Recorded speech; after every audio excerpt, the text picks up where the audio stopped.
Hey everybody, welcome to Nerd Overload, the pop and geek culture show that is on like Donkey Kong because Robo needs an Oreo.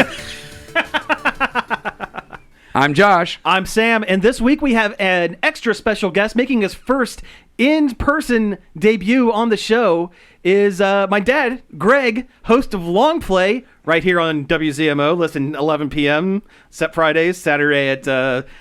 Saturday at 3 and Sunday at 4. Everybody be sure to tune in.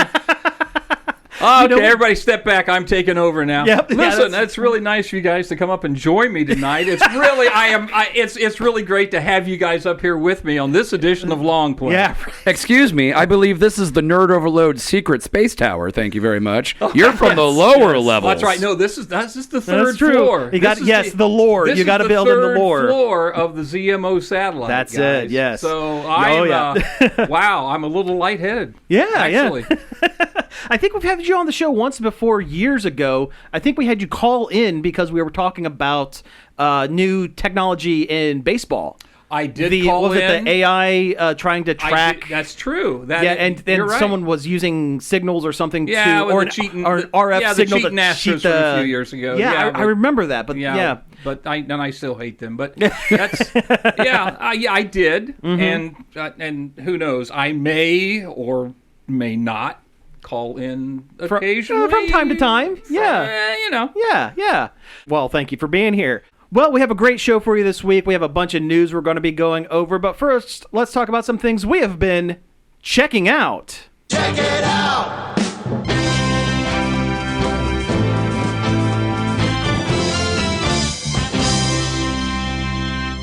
All right. So, we're going to be talking about some things we've been doing this past week. And, Greg, you are the guest. So, on the spot, man. What have I been doing? What have I been checking out? What have you done? Oh, you know what you did. Oh my god. Well, let's see. Went to a ball game. Yeah. Did go to a ball game that got rained out. You know, I spend my time writing up long plays. Last week we recorded a tribute to Brian Wilson, who passed a couple weeks ago with the Beach Boys, and it came out great. It's weird, doing a show like that, and when you have a succession of heavyweights, big names in the music industry that were really something, you're just bing, bing, bing, one after another. Mm-hmm. I keep getting in these, Gil, my buddy Gil, goes, hey, Sly Stone died. Oh, gonna do Sly. Okay, well, Sly. Well, we did Rick Derringer. Rick passed away a few weeks ago. Yes. We just did Brian Wilson. And like I told Gil, I said, I feel like the old guy who only gets the paper so he can read the obits to see where he can go and visit his friends. I mean, it's just, you know what I mean? No, I know what you mean. It's kind of, My neighbor has said something almost exactly. Oh, really? Yeah, it's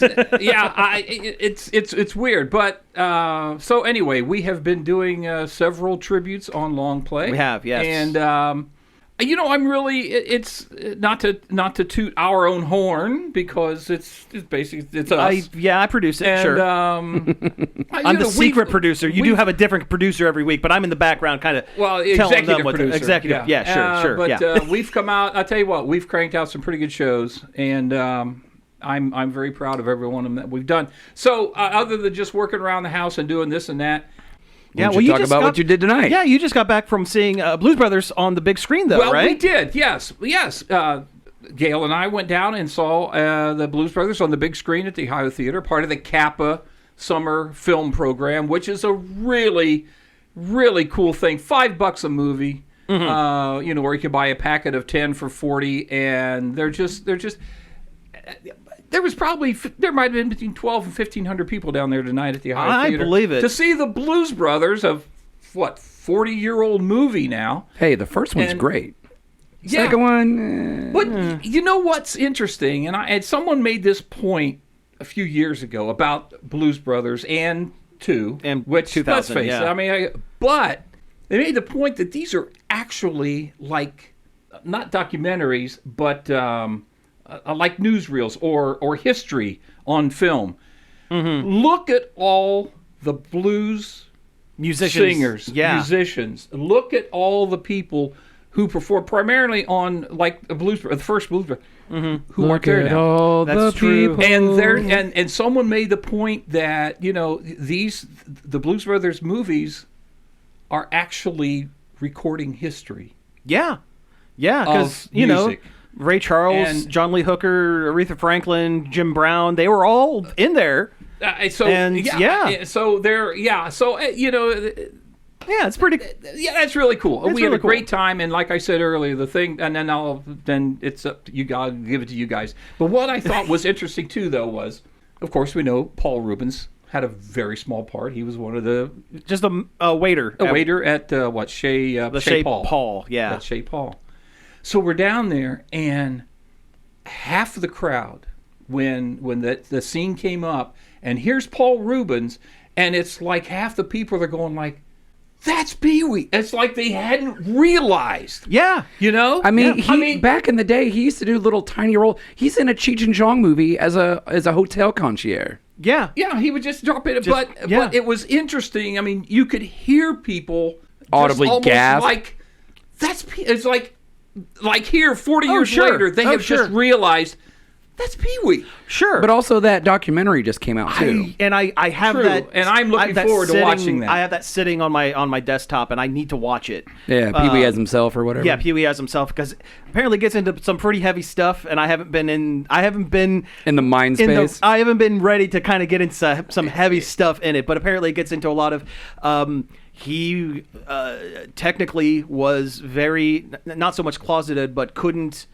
He was gay, but had to keep that completely out of the public eye completely because he was a children's performer. Exactly. As a children's performer in the 80s, He would've early lost his 90s. job. Would have lost his job yeah. or Oh. worse.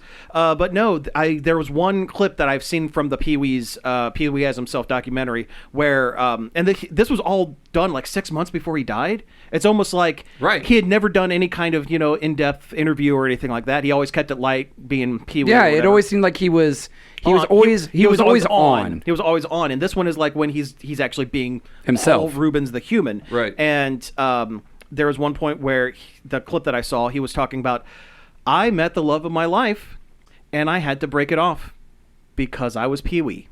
Well, He had yeah. to make a lot of sacrifices in his real life for his art. for his art, and he started out as a more adult performer, and he still did some of that here and there, but he really grew to love being a children's performer. Well, and he didn't want to upset the kids, he didn't want to upset the parents, and of course, he didn't want to lose his livelihood, of course. Well, didn't the original Pee-wee's Playhouse start out as like an adult's playhouse, right? And Yeah. that CBS picked up and turned into a kid's show. Yeah, so it was a stage show that was written by him and Phil Hartman. Phil Hartman, were the two right. that did it, and it was filled with innuendos, like more obvious than. I mean, there was always innuendos Double and entendres. double entendres and stuff. I remember like that. seeing clips over the years from the original. Oh, the original productions. one's kind of filthy. I Oh, yeah. love it. I mean, what- it's a completely separate thing from Pee-wee's Playhouse and Pee-wee's Big Adventure.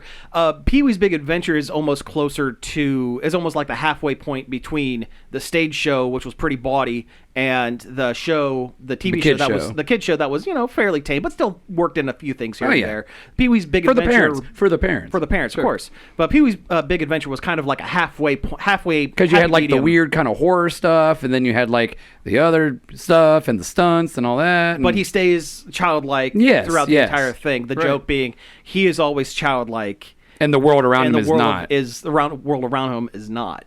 Right. But yeah, and I imagine a lot of people are starting to see, because of the documentary, that he was in this and he was in that and he had a bit part here and he would just show up in things. He's Penguin's dad in Batman Returns. He is. True. And what's her name? She is the mom is also in Pee-wee's Big Adventure because it filmed around the same time. Yes. Penguin's mom was played by, there was a woman. It's been so long since I've watched Pee-wee's Playhouse, but there is a one of the bits is he has to clean dishes at a restaurant to pay off his grilled cheese sandwich as he's going across country to get his bike, and there was a waitress there that they had a real heart-to-heart about following your dreams, and her dream was I would love to go to Paris, but I'm in this little small town in the middle of nowhere. And Pee-wee eventually, just by talking about, things, helped her out. It wasn't Miss Yvonne. It was a Miss Yvonne type character, but I don't think it was the same actress. Diane Louise Salinger played Penguin's mother. Okay, as Diane Salinger. Yeah, so it was that actress, but it was she was in Big Adventure as well, because Big Adventure was done almost immediately. If I'm thinking of the timelines right, I think it was done after Batman, the original Batman. So it would have been between Batman and Batman Returns. So that's Batman Returns was 92. Yeah, and I think Pee-wee's Big Adventure was maybe 90 or 89 or something like that. They were all pretty close together there. It was before Tim Burton got hooked on the Pee-wee's Big Adventure is 85. 85. Oh, well then I'm way off on that. Well, anyway, he always threw people in here and there for his movies, and that show Gotham also had Paul Rubens come back and play their version of Penguin's dad in a handful of episodes. Yeah, I remember reading that. Yes, as a wink and a nod to the old. Yeah, because Penguin in that was he was just kind of like a young thug. Yeah, right. Young thug with kind of a hooked nose, but that's it. Yeah, right. Yeah, and he actually became more Penguin as the series went on, because at the beginning of Gotham, it's not Batman. Whatever we do, it's not Batman. And by the end, it was Batman. Like they aged up Poison Ivy. That was weird. Because she's younger in the first season. She's a child in the first season, and then they age her up to be like kind of like a young sex symbol kind of thing as the show goes on. It's weird. The girl, I believe the character died and then was metamorphosized, like went into like cocoon plant cocoon stuff. thing, because it's poison ivy. Right. Well, she also poisoned her dad with a plant. Yeah. Well, like you do. So of course. So they kind of treated it like a comic book. Comic book. Yeah, they retconned. Yeah. Kind of. Like, it's whatever you want. I wanted to like Gotham. I could not get past that first season. It was pretty rough. I was like, man, this show stinks. It was pretty rough. the adventures of young Bruce Gordon, Detective Gordon before he becomes Commissioner Gordon. Jim Gordon. And Jim Gordon, not Bruce Gordon. And a 10-year-old or 12-year-old Bruce Wayne. Like it starts with the murder of Bruce Wayne's the parents. very first episode is the murder of the Waynes. Well, sure. Wow. How many times do those poor people have to die? I saw a supercut once, and it was like... Oh, it was like 18. They keep trotting it out, yeah. My favorite thing, so I'm pretty much over the Batman. We know Batman's origin. We don't need a Batman's I am over origin. Everyone's origin. The one thing I do like, there were a couple of people that go to cons, cosplayers, and they would cosplay as Thomas and Martha Wayne. And whenever they would see a Batman cosplayer at a convention, they would run up and go, "Son," and then drop and just flop on the ground. And there's so many pictures online of different Batmen with these two just going, "No!" It reminds me of this guy who did an Obi-Wan cosplay once, where he just took Jedi robes and just threw them on the floor with a lightsaber. Oh yeah, I like that. Yeah, that's cool. Well, you know what? I've always had in the back of my head, I want to go to a convention as J. Jonah Jameson, and only get pictures of Spider-Man. Because you got to get pictures of Spider-Man. That's right. Yeah. All right. Well, getting into some things I've been doing. I've still been going back through and watching a bunch of classic movies. Just been on kind of that kick, and I rewatched Robocop, 1985's Robocop, or 86, because it was It's almost 40, like we are. Speak for yourself. I'm past there. That's true. I guess I am the youngin' here. Well, there's no need for me to say anything. Yeah. But no, went back and rewatched RoboCop, and I always knew it was a satire. Have you ever seen? I have never watched RoboCop. Okay, it speaks a lot about 80s. Excess, consumerism, and excess, okay. and it is a more than anything, it's an action movie, but it's a satire of action movies, because there were so many Arnold Schwarzenegger movies, so and over movies the top, right. Everyone was these super buff supermen, doing manly things, right. And this movie was, okay, if that's what you want, we're going to turn it all the way up and see what happens. He's a literal walking tank. He's a walking tank, and no one gets shot once. if you get shot in RoboCop, it's multiple You are dozens turning of times, into Hamburger. and squibs are just all over the place. The People Auto falling 9. out of- The Auto 9 is one of the most iconic movie weapons of all time. Yeah, he has a gun that is literally this long And that full auto. and full auto, and his leg is a holster. So like his leg nice, opens up, okay, and he all right. yeah, And he put it in does there. like this Wild West draw when he does it too. It's pretty cool. But like everything is over the top. Everything is too excessive, and that's the point they were making in the movie. also, And I can- corporate corporate overreach. Oh yeah, corporate overreach because it's set nebulous sometime in the future. I actually really like the aesthetic now because we get movies now that are very like, okay, this is the future, And it's all cybery It's all punk. cybery and everything. I like what the '80s thought the future was going to be because they're still using cassette tapes, they're still using laser discs, they're still still using big thick CRT monitors and TVs and stuff like that. But everything is supposed to be Like there's 50 years in the cyborgs future. and robots. It's supposed to be now, but they're using cassette tapes. It's kind of cool. I like that aesthetic. Every actor in it is great. It still is surprising to me that the grumpy dad from That 70s Show was the scuzziest crime lord in Detroit and Really? run down Okay. future Detroit. Like he literally kicks in this dude's door and he's got a couple of lady friends over and they're doing a powdery substance. Mm-hmm. He just kicks in the door and he just looks at him and he goes, Yeah, he just goes, "Bitches leave." It's like he oozes like scumbag cool, which is really weird when you're watching that 70s show and he's just telling. he's just red and talking about Red Foreman. He's gonna kick him in the ass. Yeah, basically. But with watching RoboCop, it reminded me of one of my favorite anecdotes. So Peter Weller, the actor who Right. portrayed RoboCop, he's a method actor. When he was in the suit on set, Peter's not here. Refer to me as RoboCop Or Robo. or Robo.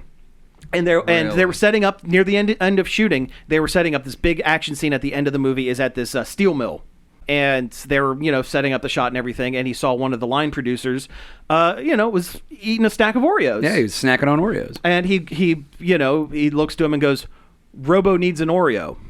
And the guy said, "No, Robo doesn't need an Oreo. If Peter wants an Oreo, I'll give Peter an Oreo." Because he was about had it with that Right, acting. yeah. So then Peter Weller walks to the edge of this ledge and starts just, "Robo wants an Oreo! Robo wants an Oreo!" And someone got on the walkie-talkie to the guy and goes, "Do you have Oreos? Is that what's going on?"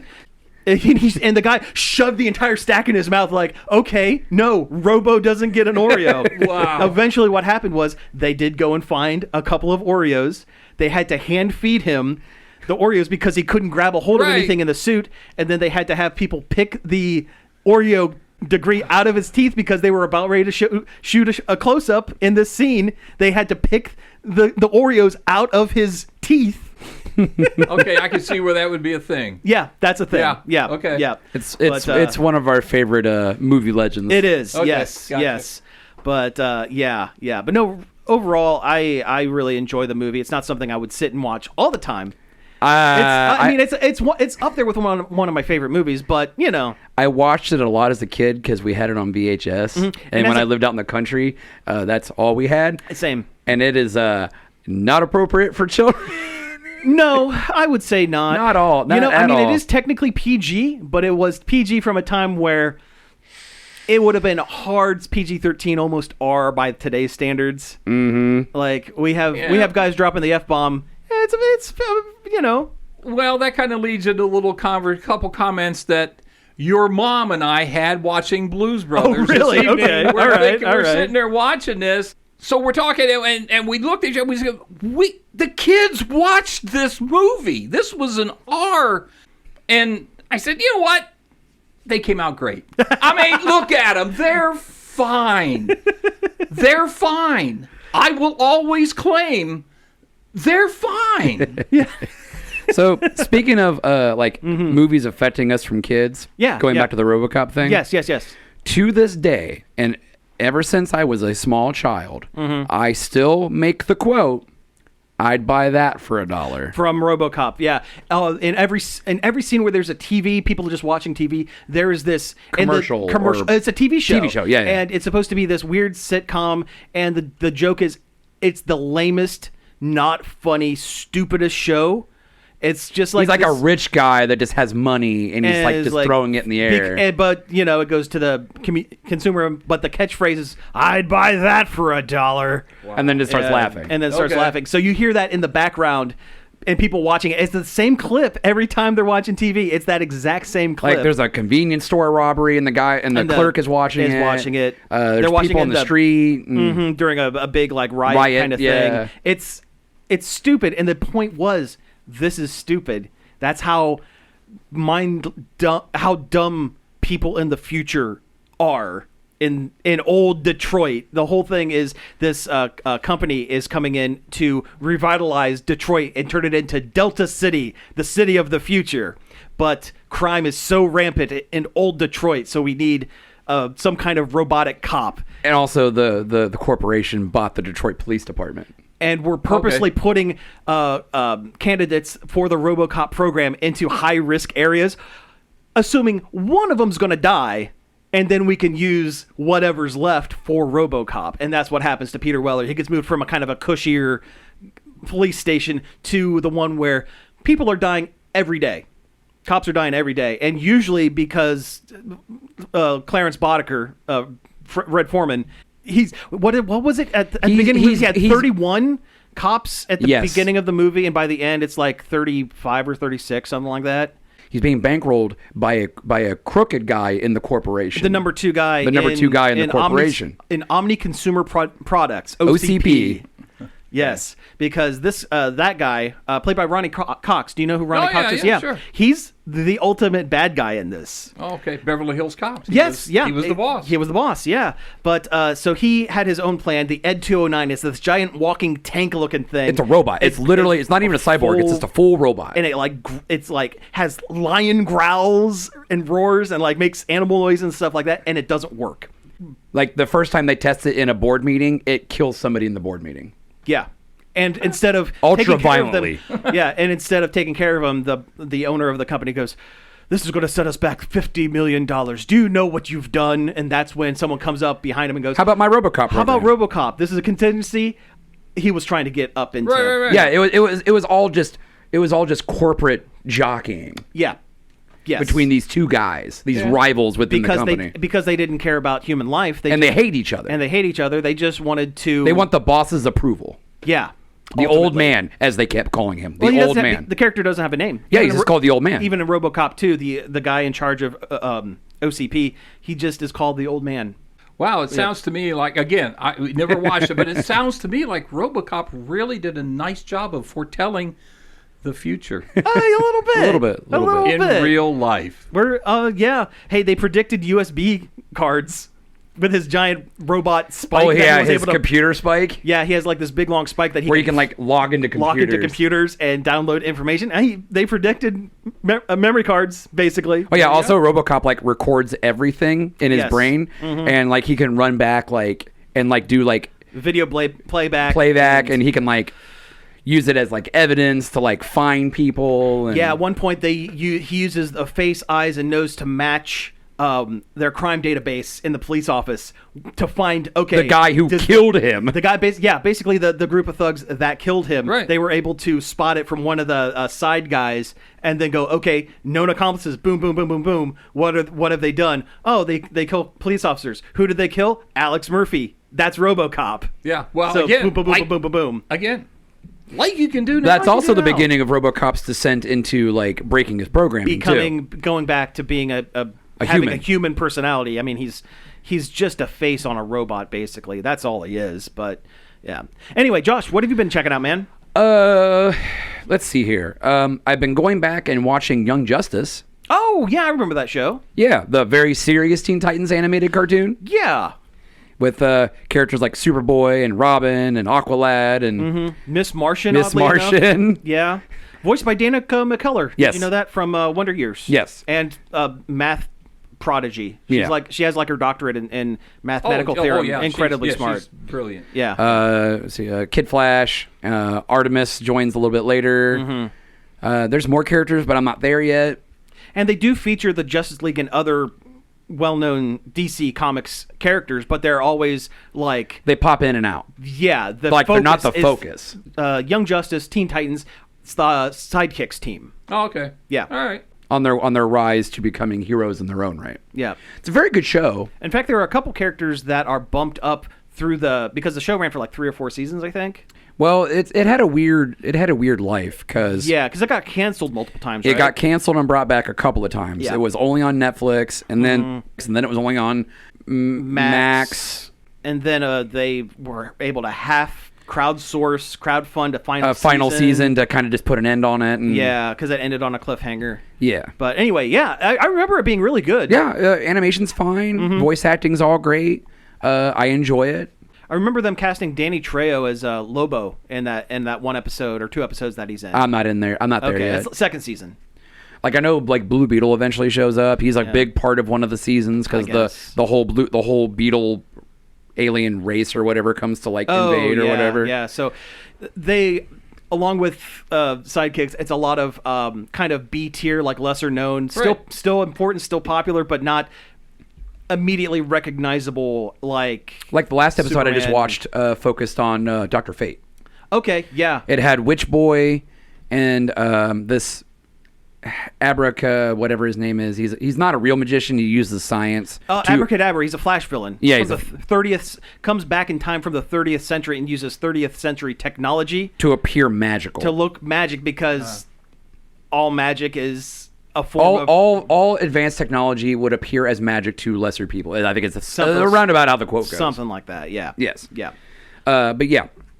But I really... Dr. Fate is like Doctor Strange. Okay. Yeah. Instead of a magic cape and a magic, amulet, he has a magic helmet. Well, sort of. The helmet is imbued with the actual owner of the helmet, which is like this magical god or whatever. Yeah. And he like takes over a vessel because he can't exist in our plane He of possesses reality. a body when you put the helmet Okay. on. All right, okay. But And a lot of times he doesn't give it back. right, but basically it's Doctor Strange. Yeah, he is the sorcerer supreme of the DC universe. Okay. Yeah. Gotcha. But I've been watching that. Been having a good time, just kind of doing that. I had a wild hair and downloaded Battlefield 5, Okay. the World War sure. II one. Oh, fun. Okay. Well, I'm not a big fan of first-person shooters. Yeah, but yeah. I was bored, and I was like, sure. No, that's what you're into. That's yeah. fine. So I played that for last Sunday, like all night. You'd play that for $1. I would play that for $1. And I've been playing Cult of the Lamb. Oh, that's a fun game. Why don't you try to explain what Cult of the Lamb is? Okay, so Cult of the Lamb is one part Animal Crossing Yep. and one part Town builder.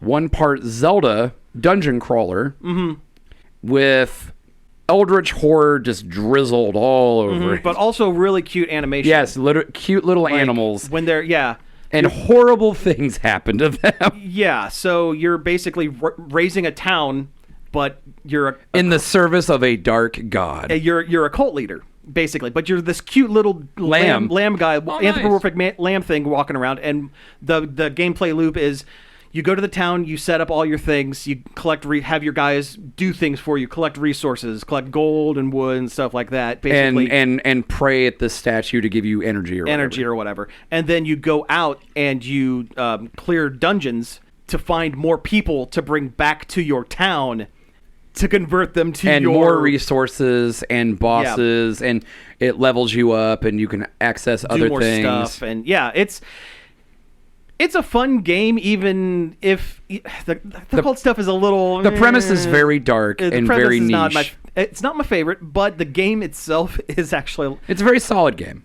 And solid. it doesn't. You can play it in short bursts. You don't have to. It's not one of those that you sit. There's not a long. There's a little bit of a story, but there's not a very long, like drawn out like storyline to it. So you can pick it up for 30 minutes and go, okay, I think I'm good for a while. Save it and quit and move on. It's not one you have to sit for multiple hours to get to the next save point and the next part of the story or whatever. It's just, it's fluff. Yeah. Yeah. It actually has on Twitch. There's actually it has built-in crowd control options. So Dad, you watched us on Twitch, so Yes. you do kind of know what Twitch is. Well, yeah. And I mean, it's used mostly for people who play video games.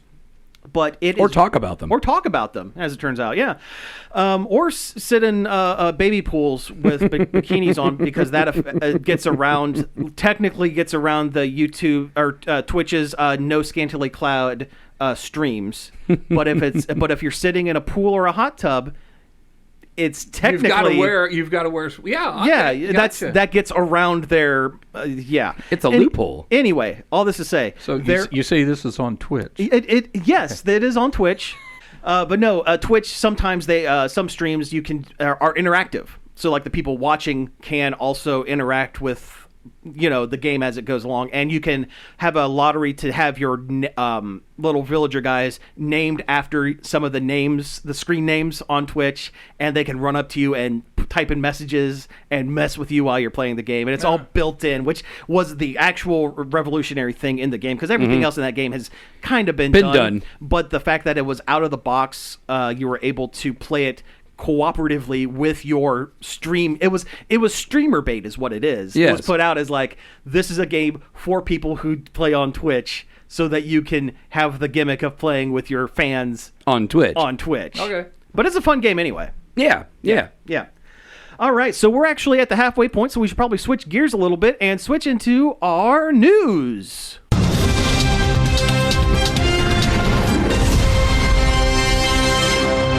So what we have a bunch of different types of news here. Actually, we don't have that much video game news. It's pretty light, but let's talk about a couple of movie things. Oh, yeah, there's lots of movie things. Yeah, Spaceballs 2. Yeah.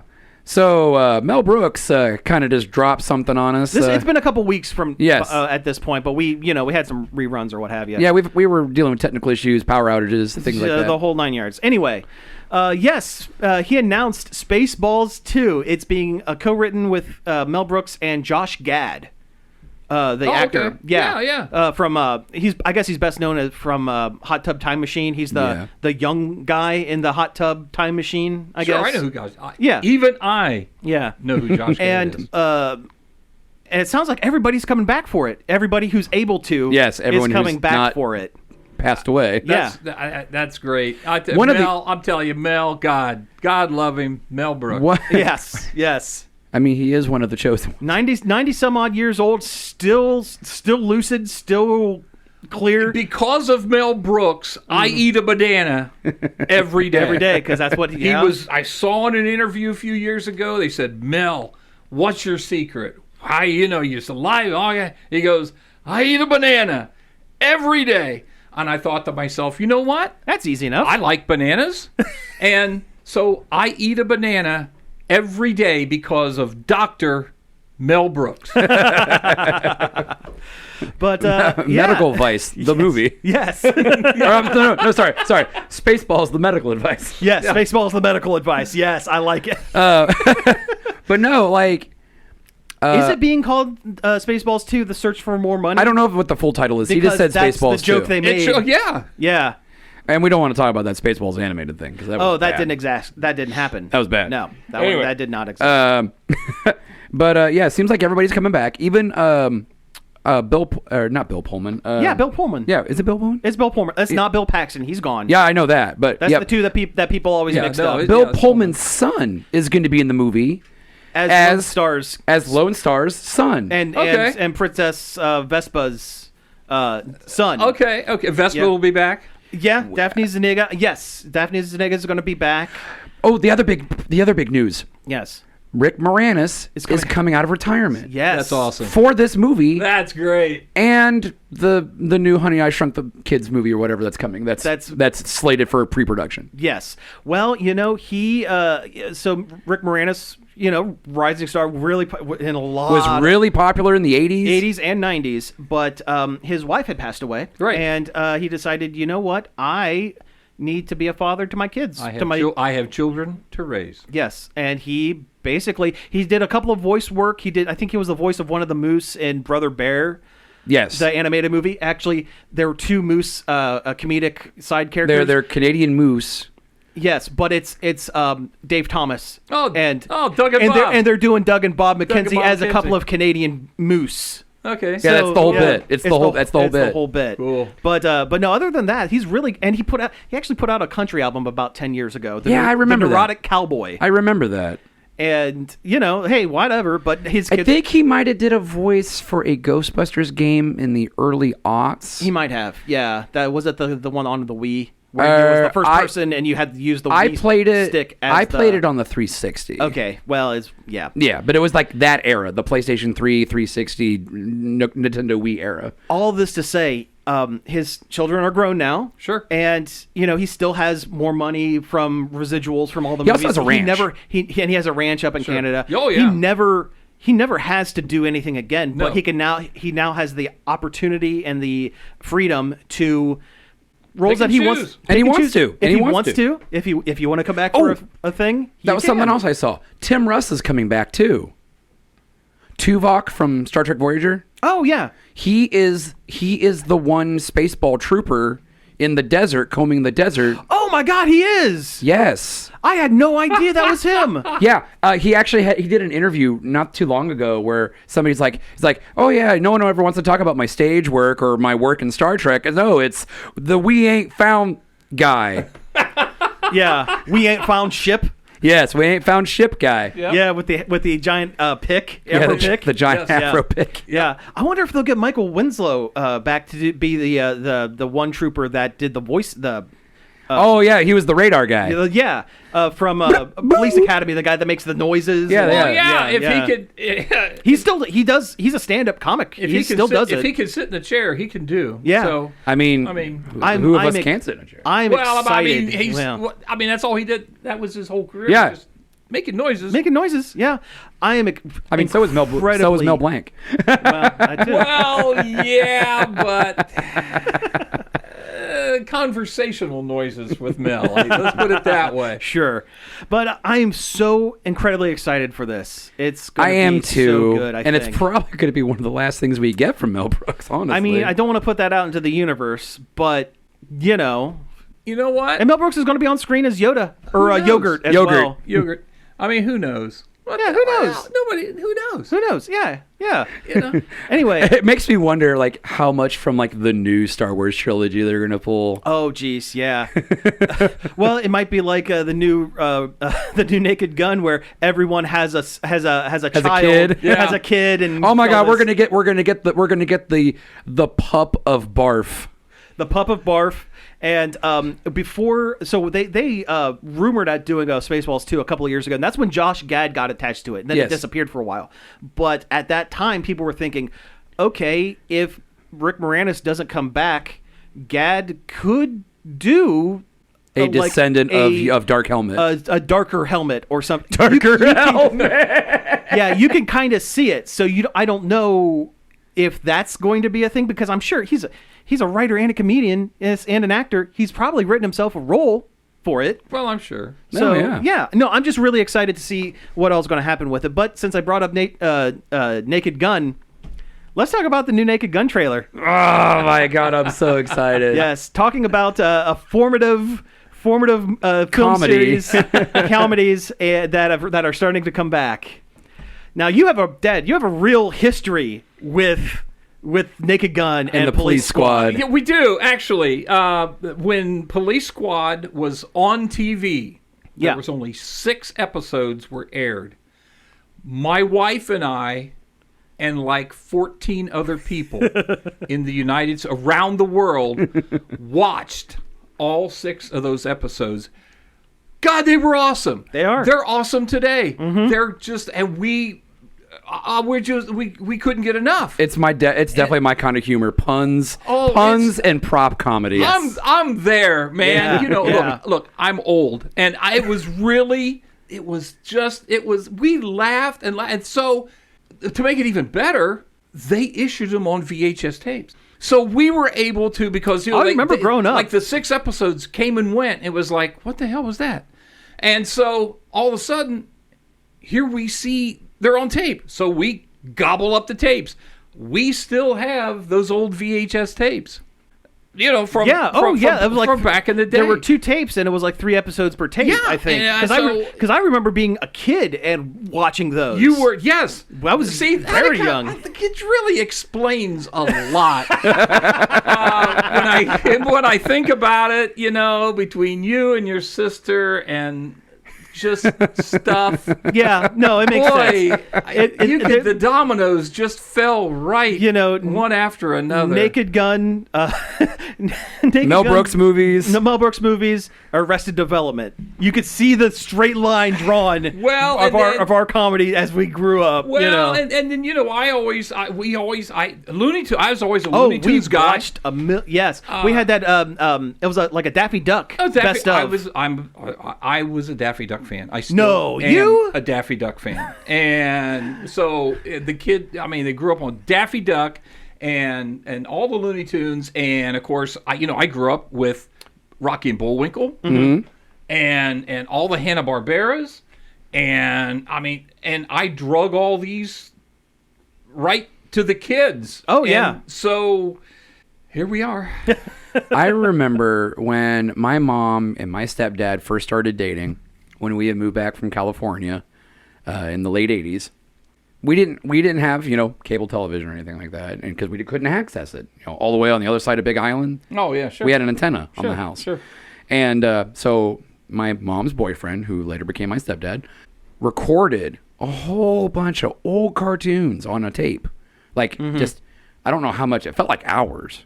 Could have been, could have not been. I don't know. Yeah. But it was, as a kid, it felt like forever, probably. Yeah, it did. It was Flintstones. It was Yogi Bear. It was war era Looney Tunes. Stuff that you would see later on in like Boomerang or something. Yeah. If you were lucky enough for that. Or original Cartoon Network back when they played the original idea for Cartoon Network. Yes, old which was the golden age of cartoons. Early mornings during the summertime, Cartoon Network. It was, Tom and Jerry, but it was Looney Tunes, Merry Melodies, stuff like that. Sure. Yeah, and we gobbled them up too. Yeah. I'm telling you, that's the one thing. Even though, I'm old, but growing up through the 60s, look at the cartoons I grew up watching. Oh, yeah. Sure. Yeah.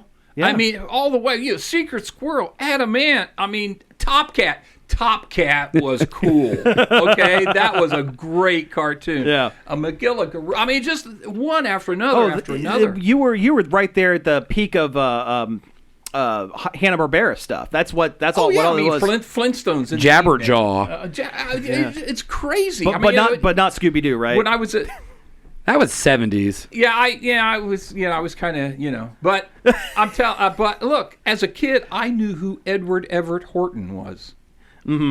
Because he was the voice of Fractured Fairy Tales. Oh yeah, he was the sleepy Rocky voice. And Bullwinkle. It was just a whole bunch of cool stuff. And the crowd cheered, "Yay!" Yeah. So anyway, yeah. But no, Naked Gun, the new trailer with Liam Neeson and as the son of Frank Drebin, the son of Frank Drebin, and Pamela Anderson is the female lead, and that's great. She hasn't done anything in a while. No, but she still looks good. She still acts really. You know what? The time that she has taken off from being Pamela Anderson, she's actually kind of become a good actress. She's kind of. She's kind of to the point where she kind of makes she's fun leaning of into the bit. Yeah, she's leaning into the bit. Yeah. And so I'm happy for her. To have this. She seems role. like she's in a really good place. There were some interviews with her that she seemed like she was just finally kind of not the in this. Oh, she's a sex symbol and that's it. The barbed wire movie, Stripperella cartoon. That's being married to Tommy Lee. Yeah, but no, she just seems like she's really happy where she's at now, which is good for her. She took the makeup off and relaxed. Yeah. You don't see her with makeup on in interviews anymore. She just.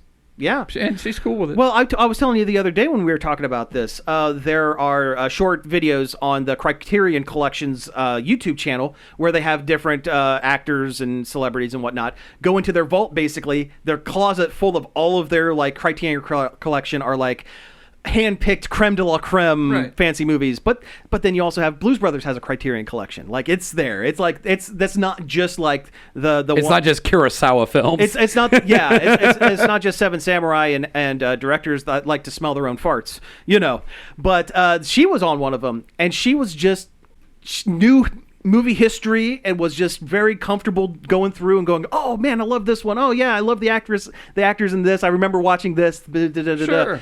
She seems like she's in a good spot, which is Good. great. That's great. And again, we're looking forward to the movie. I can't wait for it to come out. Man, when they did that take a seat joke and she walks out of the room with the chair. With the chair, that is peak. The first time I saw that, I was sitting on my couch. I died.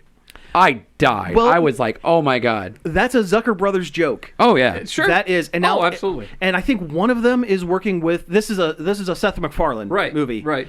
Which I still argue he is one of the few people that can get Liam Neeson get him to do comedy and do it well. Also, say what you will about Seth MacFarlane, but when he cares about a project, it's cares. great. The Orville was amazing. Yes. When he actually cares about what he's doing, when he's not just doing something for a paycheck. Like Family Guy or American Dad. At this point, Family Yes. Guy and American Dad. Yes, that's I the don't first two seasons. The first two seasons of Family Guy.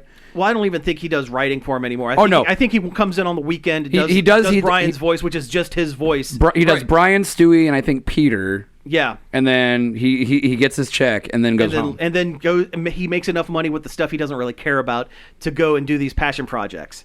And this is clearly a passion project for him. Oh, absolutely. And it's what a time to be alive with these kind of comedies. And stuff coming back. I never thought in the year of our Lord 2025 we were going to get a new Naked Gun. Yeah.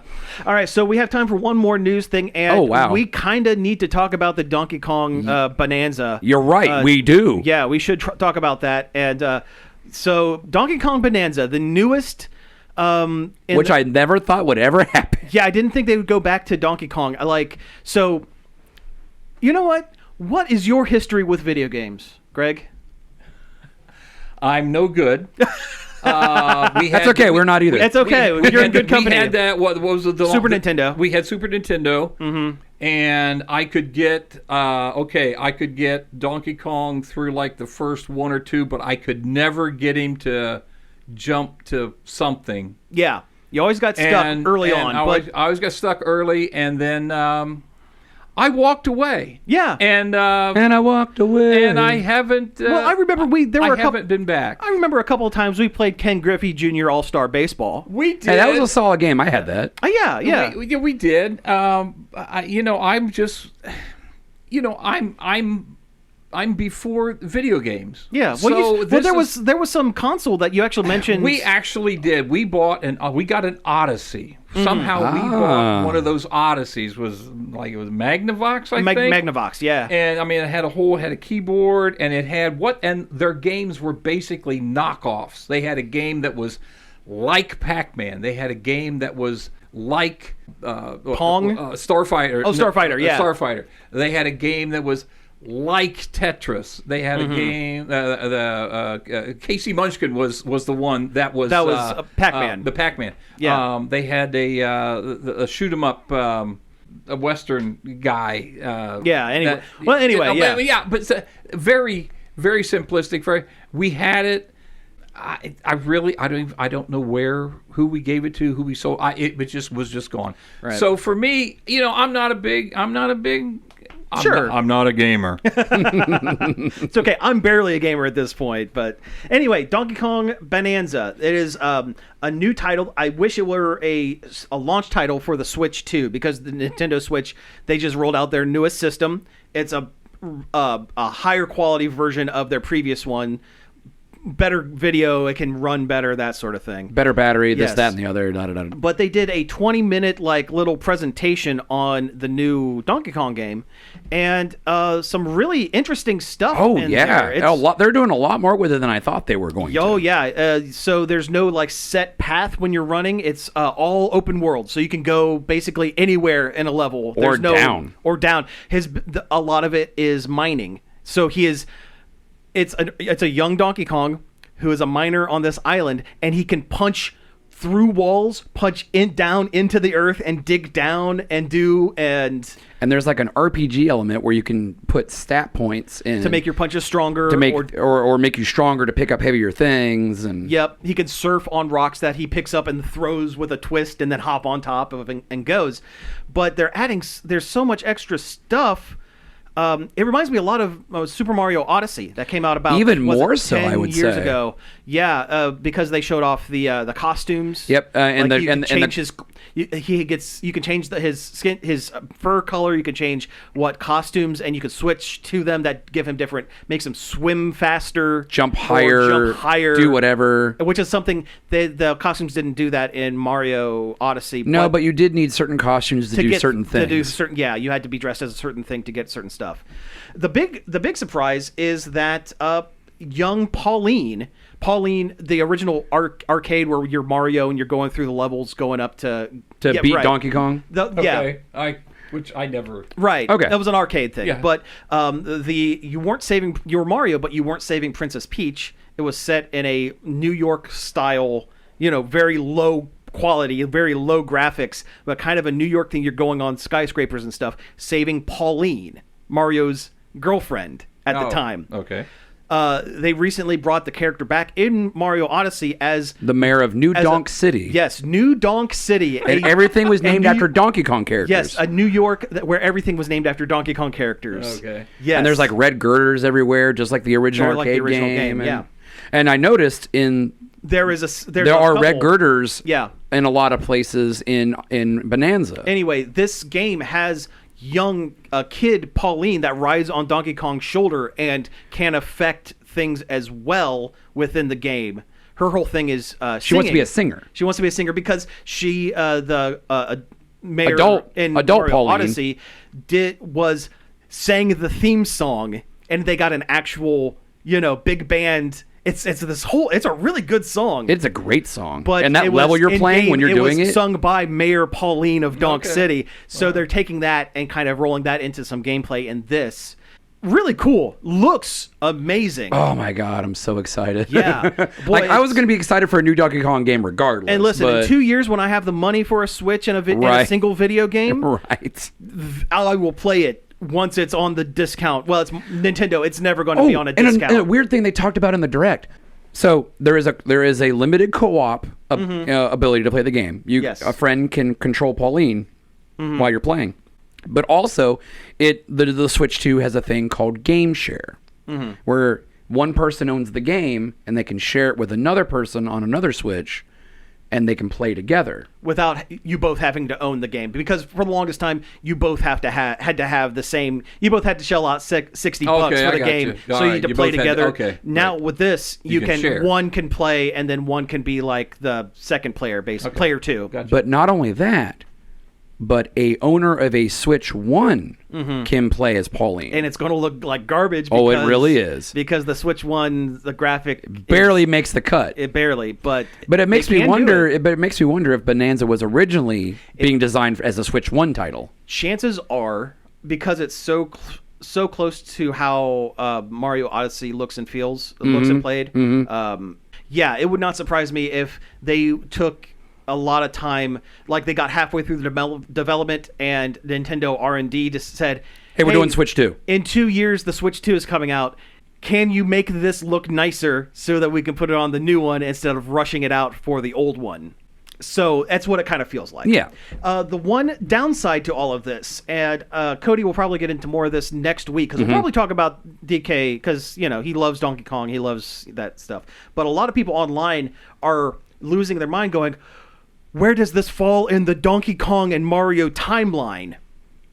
And Nintendo said it doesn't matter. Then that's the correct stance. So some people, okay, there are games that have a definitive timeline, like this is a prequel to this, you reference back and forth, or like Zelda games where they make reference that, okay, something happened in the past that is this older game.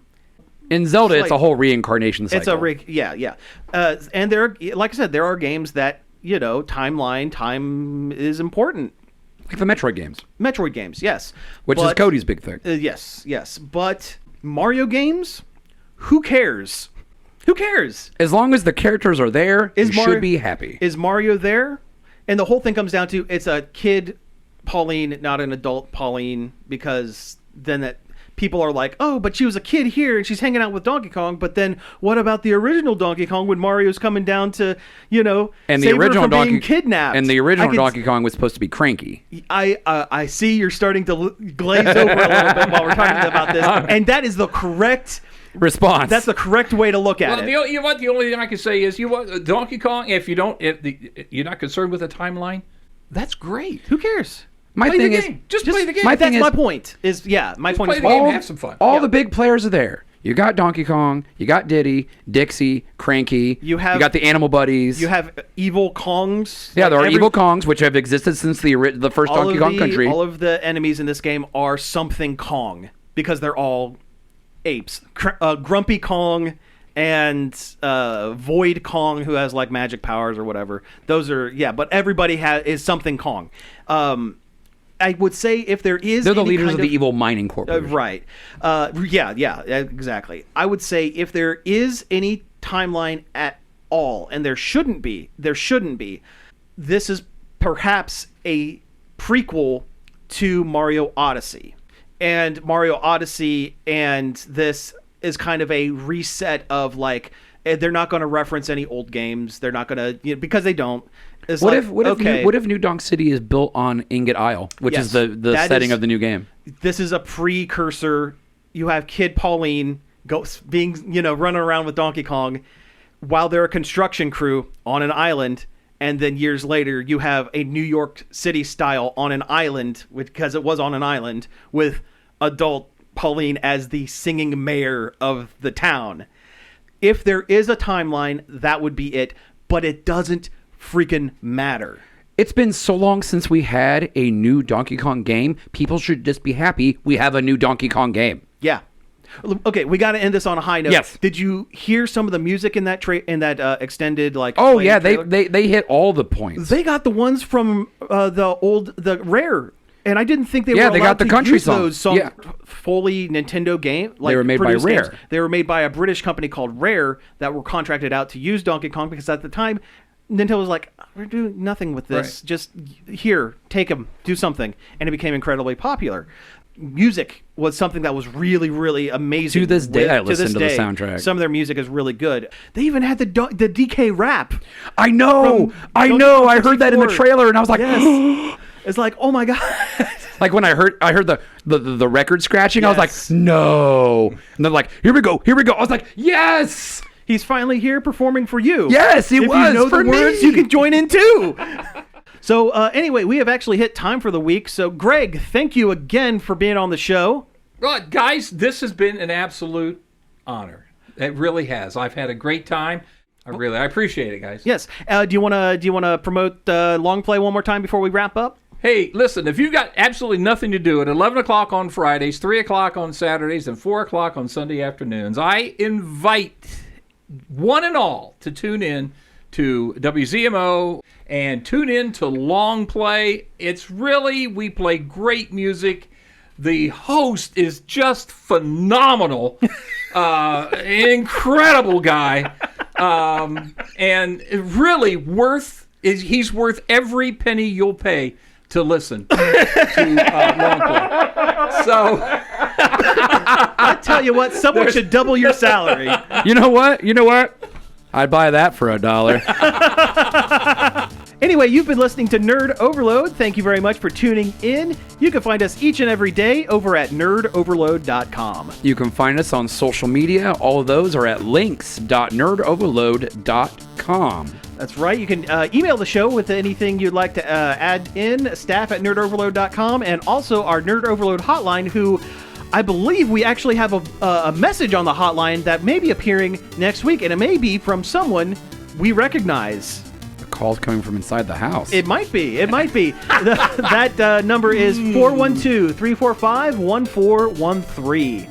It now has a voicemail that says Nerd Overload and not my personal voicemail. It's about time. It took me forever to fix, but I did it. Thanks, Google Phone or whatever that's called. Yeah. You can find all of our back episodes on various podcast apps, Apple Podcasts, Spotify, Amazon Music, and YouTube, where we stream the recordings of our shows Friday nights, usually around 6, a little later this evening. Just a little. As well as our Twitch. And finally, I'd like to thank Parker for helping us out find some news for the show, and also David Pencil for our intro and outro. So again, thank you all for tuning in, and we will be back next week. Can I say it? You can say it. You can say it. Pizza out.